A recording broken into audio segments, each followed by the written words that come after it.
Para a nossa meditação, vamos ler o Evangelho de Mateus, capítulo 16, versos 13 a 18.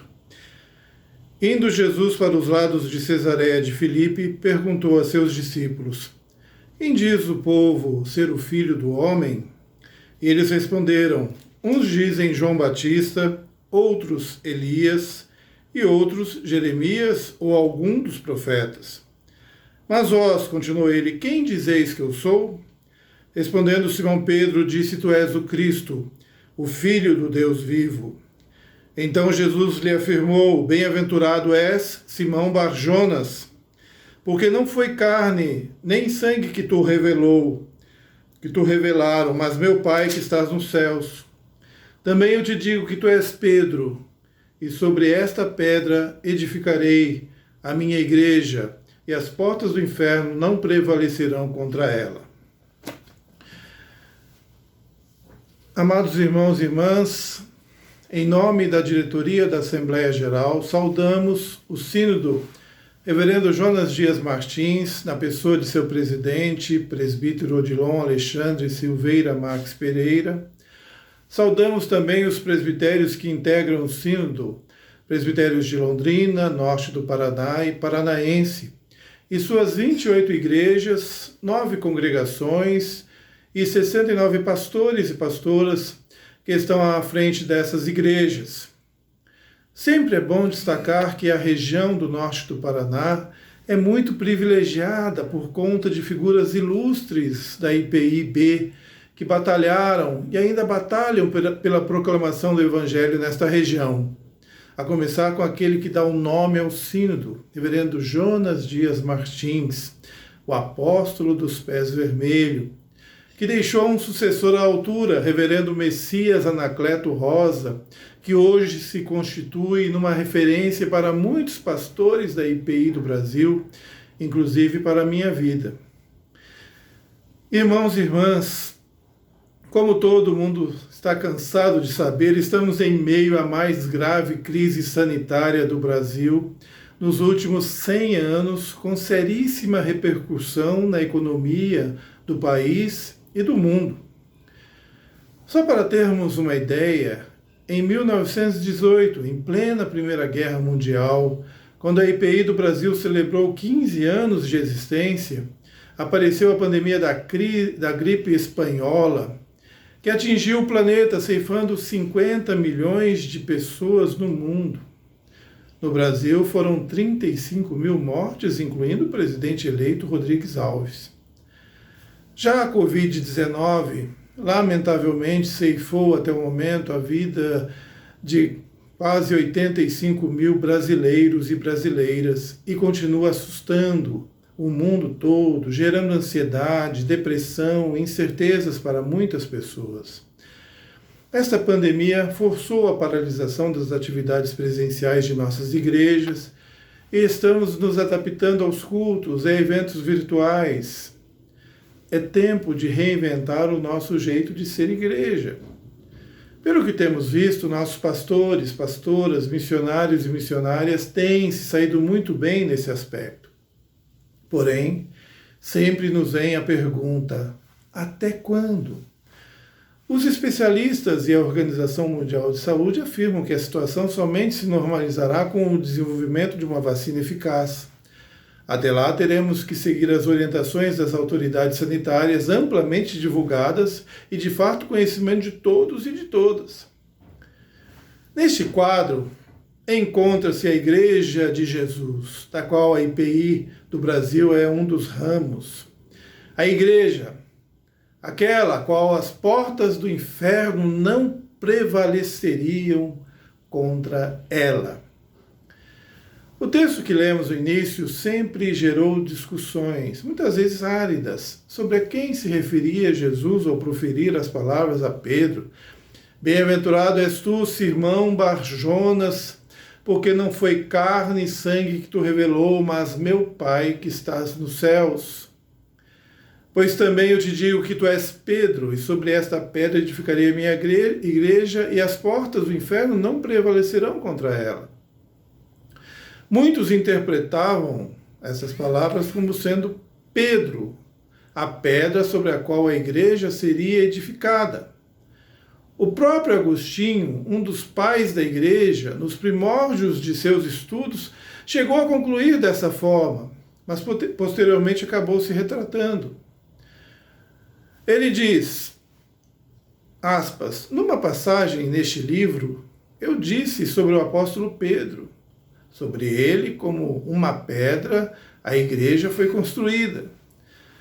Mas eu sei que muito frequentemente, em um tempo atrás, eu expliquei que o Senhor Jesus disse, tu és Pedro, e sobre esta pedra edificarei minha igreja, que é para ser entendido como construída sobre ele, a quem Pedro confessou, dizendo, tu és o Cristo, o Filho do Deus vivo. Porque Jesus disse, tu és Pedro, e não tu és a pedra. Mas a pedra era Cristo, em quem, confessando, como também toda a igreja confessa, Simão foi chamado Pedro. E qual é a confissão de Pedro? Tu és Cristo, o Filho do Deus vivo. Lá está a pedra para você, lá está a fundação, lá está onde a igreja tem sido construída, sobre a qual as portas do inferno não podem prevalecer. Fecha aspas. Resolvida essa questão, ficando patente que a pedra sobre a qual a igreja de Jesus seria edificada é a confissão de Pedro, tu és o Cristo, o Filho do Deus vivo. Sendo assim, precisamos nos ver como pedras derivadas da pedra principal, Cristo, o Filho do Deus vivo. O próprio Pedro, posteriormente, iria nos ensinar em sua primeira carta, no capítulo 2, verso 5, dizendo, vós também, como pedras vivas, sois edificados casa espiritual e sacerdócio santo, para oferecer sacrifícios espirituais agradáveis a Deus por Jesus Cristo.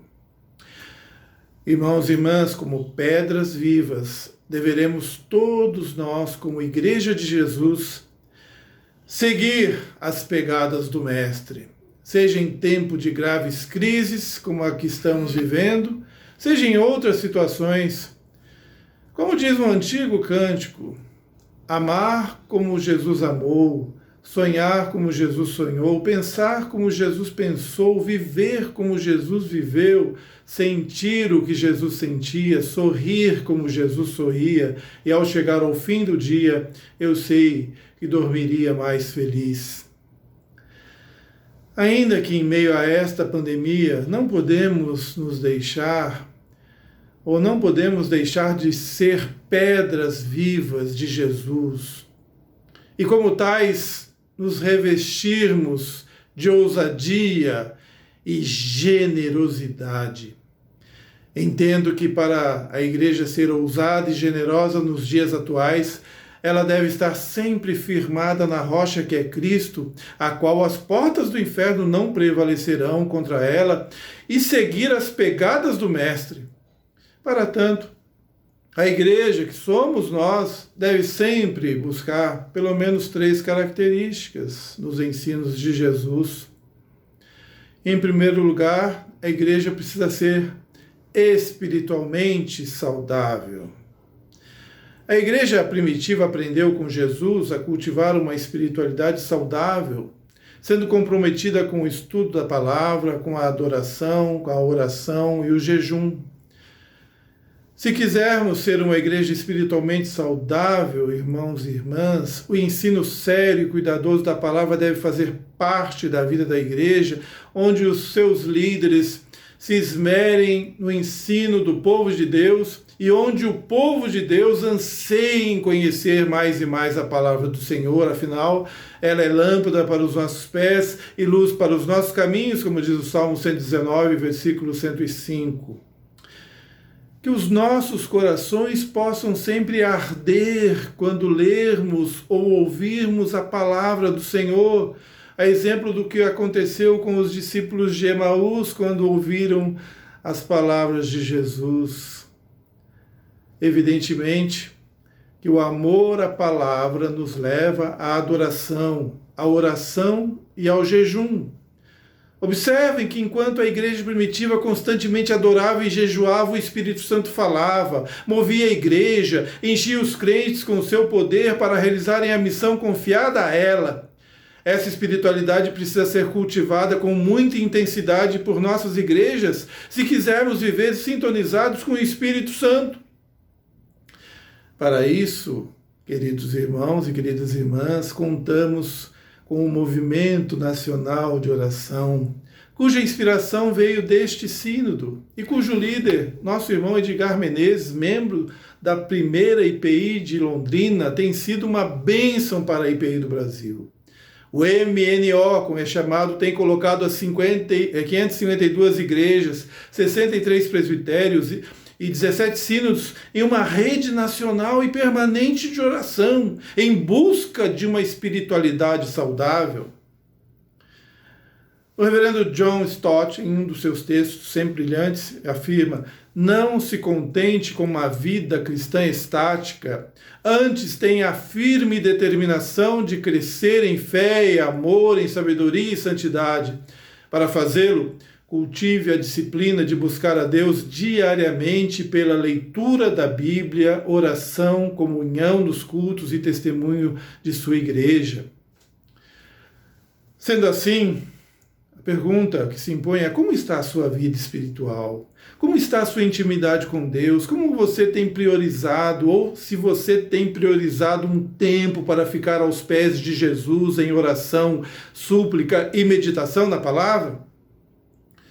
O reverendo John Drescher, em seu livro Se Eu Começasse o Meu Ministério Novamente, relata que adquiriu a disciplina de iniciar o dia sempre com oração e meditação na palavra. E com isso a sua vida espiritual e a sua intimidade com o Pai melhoraram muito. Não comecem suas atividades diárias sem essa prática, recomenda o sábio ministro. Penso que, se assim o fizermos, seremos confortados neste tempo de tribulações por conta desta pandemia, inspirados nas palavras do apóstolo Paulo, que nos diz em Romanos, no capítulo 5, versos 3 a 5, diz: e não somente isto, mas também nos gloriamos nas tribulações, sabendo que a tribulação produz a paciência, e a paciência a experiência a esperança, e a esperança não traz confusão, porquanto o amor de Deus está derramado em nossos corações pelo Espírito Santo que nos foi dado. Se buscarmos a espiritualidade saudável, isso nos leva a cumprir o desafio de sermos uma igreja evangelista e discipuladora. A ousadia para proclamar o Evangelho, como diz o apóstolo Paulo em sua carta ao seu filho na fé, Timóteo, capítulo 4, versículo 2 da segunda carta. Prega a palavra, insta a tempo e fora de tempo. Isso deve começar em nossas casas.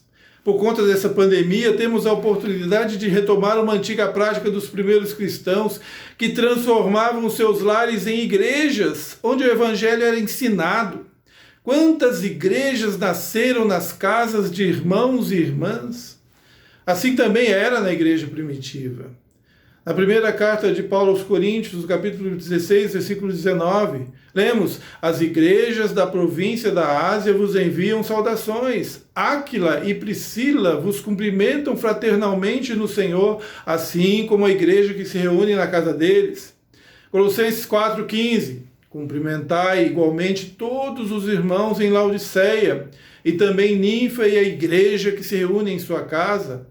Filemão 1:2, a irmã Áfia e a Arquipo, nosso companheiro de batalhas, e a igreja que se reúne em sua casa. A IPI do Brasil, como todos nós sabemos, ficou conhecida como a Igrejinha dos Milagres. Não porque realizava cultos de cura e outros milagres, isso podia acontecer e deve ter ocorrido, já que cremos no poder do Espírito Santo. A alcunha surgiu porque nos 10 primeiros anos de vida da igreja, devido à intensa paixão missionária e evangelística de seus líderes, que não mediam esforços para percorrer longas distâncias em lombos de cavalos, e contando com a ousadia dos novos crentes que abriam seus lares para serem pontos de pregação, a IPI do Brasil igualou o número de membros da IPB nos 10 primeiros anos de existência. Ser evangelista, portanto, e discipulador não é trabalho apenas do pastor e de outros líderes. Na verdade, o ide de Jesus é para todos. Ele disse: ide por todo mundo e pregai o evangelho, pois a nossa rocha, Jesus, cumpriu cabalmente esse ministério de ir às pessoas e trazê-las para o reino de Deus. Porém, não basta buscar uma espiritualidade saudável, nos empenhar na evangelização e discipulado com ousadia. Nós precisamos ainda ser uma igreja generosa, diacônica. Ai, queridos irmãos e queridas irmãs, recentemente preguei no Congresso da Diaconia da região Norte e Nordeste sobre o tema A Diaconia de Jesus. De fato, a característica de servir as pessoas estava estampada na vida do Mestre. Afinal, ele disse: o Filho do Homem que não veio para ser servido, mas para servir e dar a vida em resgate por muitos. Está lá em João, capítulo 20, versículo 27. Naquela oportunidade, destaquei 3 características da diaconia de Jesus. Quais sejam? Ele caminhava em direção das pessoas, ele as acolhia e ele não as despedia de mãos vazias. Um dos maiores desafios da igreja nos tempos de hoje é sair dos templos e andar em direção às pessoas. Preferimos, por vezes, ficar em nossa zona de conforto, enquanto fora dos templos as pessoas estão passando fome, os idosos desassistidos, as crianças, adolescentes e jovens correndo risco por conta das drogas, da violência, pais e mães desesperados, desempregados, mulheres vítimas de violência doméstica, pessoas discriminadas por conta da cor de sua pele. E agora, com a pandemia gerada pela Covid-19, a situação se agravará ainda mais, o que aumenta, irmãos e irmãs, a responsabilidade da igreja de ser generosa e diaconal e ir em direção das pessoas fragilizadas de nossas cidades e bairros. Mas é importante ressaltar que Jesus não apenas se dirigia às pessoas, mas ele as acolhia em seus braços de amor. Afinal, ele chorou sobre Jerusalém quando disse que desejava acolher as pessoas como uma galinha envolve seus pintinhos debaixo de suas asas. Ele, Jesus, ia em direção das pessoas e as acolhia. Mas tinha um detalhe importante: ele não as dispensava com as mãos vazias, ou de mãos vazias. Com Jesus, pessoas de seu tempo tinham o pão, o peixe, a cura física, a cura emocional, a libertação do poder do diabo e seus demônios. É emblemático quando, numa das multiplicações de pães, os apóstolos foram falar com ele para que ele despedisse a multidão. E tendo chegado tarde, os seus discípulos aproximaram-se dele, dizendo: o lugar é deserto e a hora já é avançada. Despede a multidão, mestre, para que vão pelas aldeias e comprem comida para si. Jesus, porém, lhes disse: não é mister que vão, dai-lhes vós de comer. Está lá em Mateus 14, versículos 15 e 16. Na mesma linha, Tiago nos ensina em sua carta no capítulo 2, versículo 15 a 16, versículos 15 e 16, dizendo: se um irmão ou uma irmã estiverem com falta de roupa e necessitando do alimento diário, e um de vocês lhes disser: vão em paz, tratem de se aquecer e de se alimentar bem, mas não lhes dão o necessário para o corpo, qual é o proveito disso? Irmãos, irmãs, o contexto destas palavras fala de viver a fé verdadeira que agrada a Deus, uma espiritualidade que nos leva a ter paixão pelas vidas que padecem privações materiais. Os economistas preveem uma catástrofe no Brasil e no mundo. Poderemos chegar a 25 milhões de desempregados nos anos que se sucederem à pandemia. E a igreja é desafiada a ir ao encontro das pessoas, acolhê-las e provê-las em suas necessidades básicas. Isso é ser uma igreja generosa e diacônica que segue os passos do diácono por excelência, Jesus. Concluindo, a IPI do Brasil se mantém viva, dinâmica, confortada pelo Espírito Santo. E se continuar seguindo a rocha eterna, que é Jesus, seus membros se tornarem pedras vivas, cultivando sempre uma espiritualidade saudável, com ousadia evangelizando e discipulando as vidas que ainda estão distantes da graça salvadora de Jesus e vivendo a diaconia ensinada pelo Mestre, de fato, nenhuma porta do inferno prevalecerá contra essa igreja, como não tem prevalecido nos 117 anos de vida da IPI do Brasil. Ao Senhor seja dada toda a glória pela coroa real do Salvador. Amém.